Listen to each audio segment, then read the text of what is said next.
भारत माता की भारत माता की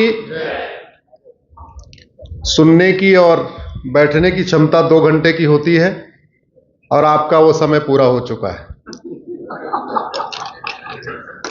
भोजन का भी समय हो चुका है। एक बार आप लोगों से आग्रह करता हूं, एक बार जरा खड़े हो जाए, थोड़ा ऐसे स्ट्रेच कर लें, ऐसे थोड़ा स्ट्रेच कर लें और आपस में कुर्सी बदल लें। अपने वाले पे ना बैठे, बस ऐसे आपस में एक दूसरे की तरफ मुस्कुरा के देख के नमस्ते करके शिफ्ट कर लें। इसका कुछ वैज्ञानिक कारण है, बताऊंगा नहीं।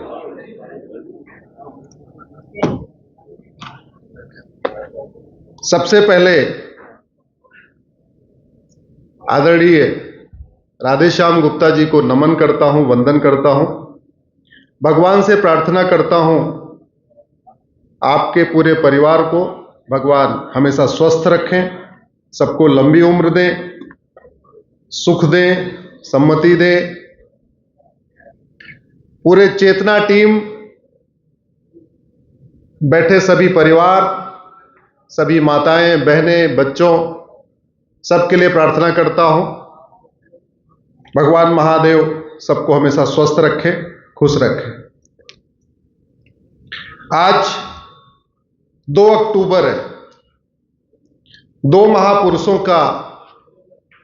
महापुरुषों की जयंती भी है।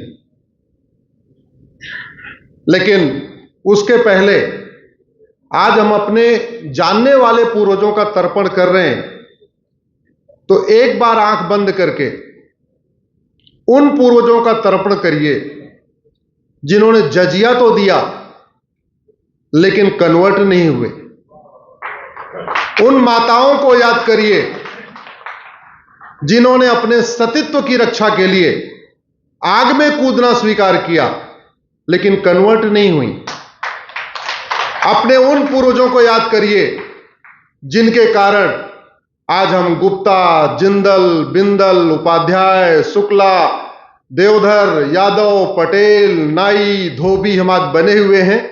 उन सभी पूर्वजों को याद करिए जिन्होंने असंख्य यातनाएं झेली लेकिन वो कन्वर्ट नहीं हुए, हमारा सम्मान बनाए रखा, हमें राम से जोड़े रखा, हमें कृष्ण से जोड़े रखा, हमें अधिकार दिया कि हम रक्षा पहन सकें, हमें यह अधिकार दिया हमारी माताएं बहनें मंगलसूत्र पहन सके। उन सभी पूर्वजों को याद करिए।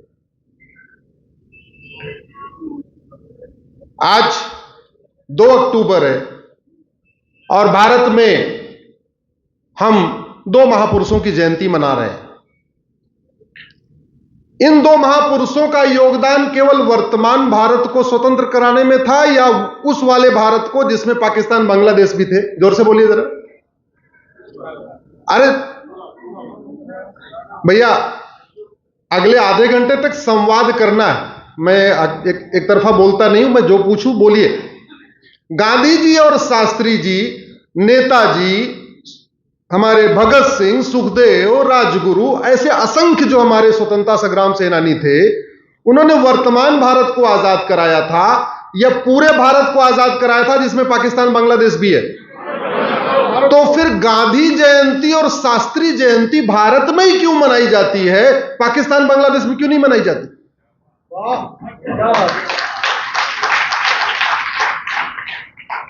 हम लोग भगत सिंह, सुखदेव, राजगुरु का बलिदान दिवस यहां मनाते हैं, उनकी पुण्यतिथि मनाते हैं, उनकी जयंती मनाते हैं। और भगत सिंह तो लाहौर में उनका जन्म हुआ, लाहौर में उनको फांसी हुई, वो तो न वर्तमान भारत में जन्म लिए न वर्तमान भारत में रहे। फिर उस लाहौर में भगत सिंह जी की जयंती और पुण्यतिथि क्यों नहीं मनाई जाती? हम कहते मजहब ही नहीं सिखाता आपस में बैर रखना, जबकि सच्चाई यह है आज पूरी दुनिया में मजहब ही आपस में बैर रखना सिखाता है।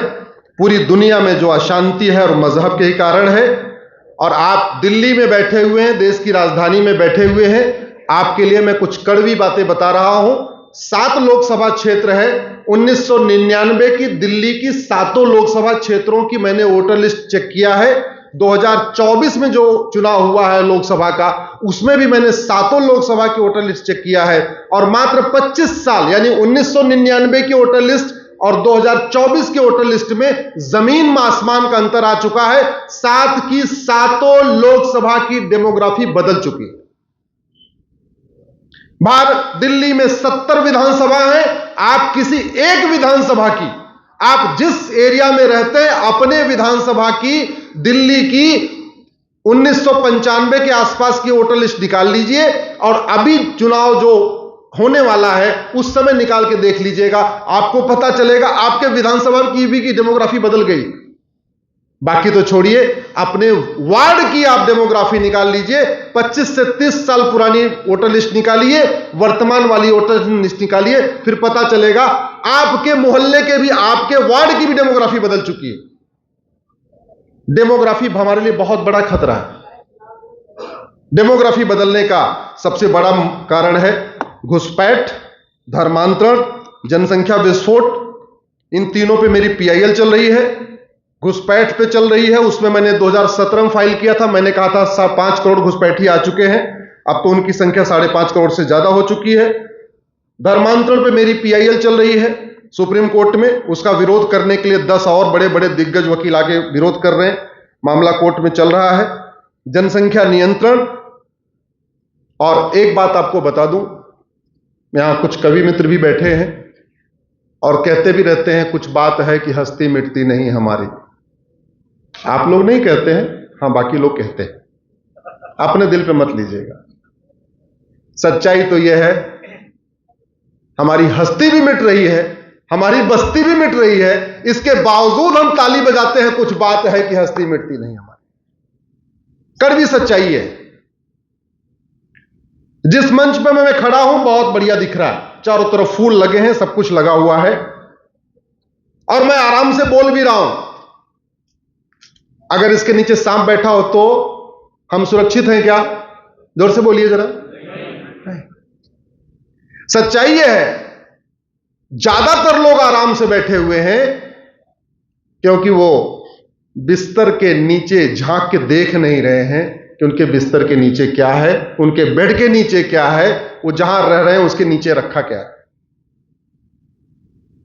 2024 की जुलाई में ईस्ट बंगाल, जिसको आज बांग्लादेश कहते हैं, अरे वो ईस्ट बंगाल है ना, वेस्ट बंगाल हमारे पास है, ईस्ट बंगाल बांग्लादेश बन गया। ईस्ट पंजाब हमारे पास है, वेस्ट पंजाब पाकिस्तान बन गया। 2024 की जुलाई में बांग्लादेश के हिंदू, जैन, बौद्ध, सिख, ब्राह्मण, क्षत्रिय, वैश्य, दलित ने सोचा था क्या कि अगस्त में उनके साथ क्या होगा? कल्पना किया था क्या? नहीं। और क्या क्या हुआ है? पिता के सामने बेटी का बलात्कार हुआ है, पति के सामने पत्नी का बलात्कार हुआ है, बच्चे के सामने मां का बलात्कार हुआ है और भाई के सामने बहन का बलात्कार हुआ है। घर पे कब्जा किया है, मकान पे कब्जा किया है, दुकान पे कब्जा किया है, खेत पे कब्जा किया है, खलिहान पे कब्जा किया है, शोरूम पे कब्जा किया है, फ्लैट पे कब्जा किया हुआ। 2024 में हुआ। 1990 में क्या हुआ था? 1990 में भी यही हुआ था। कश्मीर में पिता के सामने बेटी का बलात्कार, पति के सामने पत्नी का बलात्कार, भाई के सामने बहन का बलात्कार और बच्चे के सामने मां का बलात्कार। थोड़ा और पीछे चलो, 1947 में क्या हुआ था? आडवाणी जी, जेठमलानी जी, मनमोहन सिंह जी, गुजराल साहब, मिल्खा सिंह जी, पृथ्वीराज कपूर, प्रेम चोपड़ा, सुनील दत्त क्यों छोड़ के भाग के आए थे? कुछ लेके आए थे क्या? मैं ये कुछ चंद नाम लिया हूं जो बड़े वहां के व्यापारी थे, बड़े बिजनेसमैन थे, सक्षम लोग थे, सम्रांत लोग थे।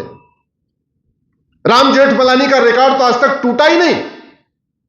पूरी दुनिया में 17 साल में ला करने वाला आज तक कोई पैदा ही नहीं हुआ।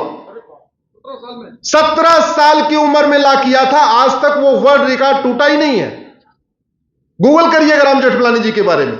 उस समय 12वीं के बाद ला होता था, उनको आउट ऑफ टर्न 10वीं के बाद ला करने की परमिशन मिली थी। और रिकॉर्ड टूटा नहीं, 17 साल की उम्र में ला, सब कुछ छोड़ के भागना पड़ा उन्हें। चलो और पीछे चलो, दुर्योधन का ननिहाल गंधार, जहां हिंदू भी थे, जैन भी थे, बौद्ध भी थे, सिख थे। 1805 में पंडित नंदराम टिक्कू प्रधानमंत्री थे, कश्मीरी ब्राह्मण थे वो। आज उनका नाम लेवा कोई बचा है क्या?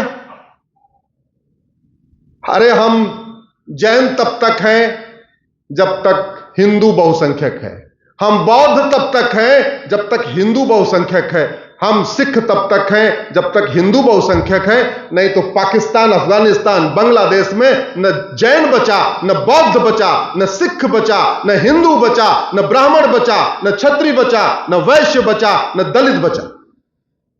जिन जातियों पे गर्व करते हैं, मैं ब्राह्मण, मैं क्षत्रिय, मैं जाट, मैं फला, मैं ये, मैं वो, मैं ऊपर, ये नीचे, ये सारा खेल यही है जब तक हिंदू बहुसंख्यक है। ये समाजवाद, राष्ट्रवाद, अंबेडकरवाद, फलानेवाद, अब पेरियारवाद, गांधीवाद, ये भारत में चलता है। अफगानिस्तान में समाजवाद, लोहियावाद, अंबेडकरवाद चलता है क्या? पाकिस्तान में समाजवाद, लोहियावाद, गांधीवाद, अंबेडकरवाद चलता है क्या? बांग्लादेश में कोई वाद चलता है क्या? उधर एक ही वाद चलता है, एक, दूसरा कोई वाद नहीं चलता। ये सारे वाद यही हैं भारत में। जानते हैं क्यों? क्योंकि सनातन बोलने की आजादी देता है, सनातन सोचने की आजादी देता है, सनातन वेशभूषा की आजादी देता है, सनातन भोजन की आजादी देता है, सनातन व्यापार की आजादी देता है, सनातन रीति रिवाज की आजादी देता है, सनातन त्योहार मनाने की आजादी देता है। अपने तरीके से रहो, अपने तरीके की भोजन करो, अपनी पसंद से कपड़ा पहनो। अफगानिस्तान में कोई नाई की दुकान बची क्या? मैं पूछ रहा हूं, अफगानिस्तान में कोई नाई की दुकान है क्या? अरे जब दाढ़ी बनाना हराम है तो नाई क्या करेगा? अफगानिस्तान में कोई मेकअप की दुकान है क्या? जब ब्यूटी पार्लर जाना हराम है तो ब्यूटी पार्लर किस लिए चलेगा? वहां कोई फैशन शो वाले परेड हो रहे हैं क्या? हराम है। लड़कियों के कॉलेज है क्या? बंद हो गए। तो हम सबको अंत में एक निर्णय करना पड़ेगा।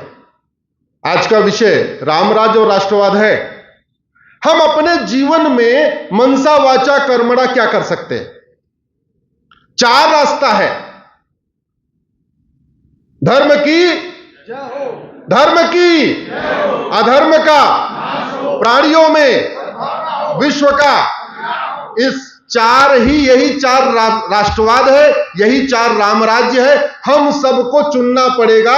हम दिन में धर्म की जय करते हैं, अधर्म का नाश करते हैं, प्राणियों में सद्भावना करते हैं, विश्व का कल्याण करते हैं। मेरी अपनी इंटरप्रिटेशन है, अधर्म का नाश किए बिना धर्म की जय नहीं हो सकती, अधर्म का नाश किए बिना प्राणियों में सद्भावना नहीं हो सकती, अधर्म का नाश किए बिना भारत का कल्याण नहीं हो सकता। और अधर्म का नाश पहले क्षत्रिय किया करते थे। आज की डेट में क्षत्रिय कौन है?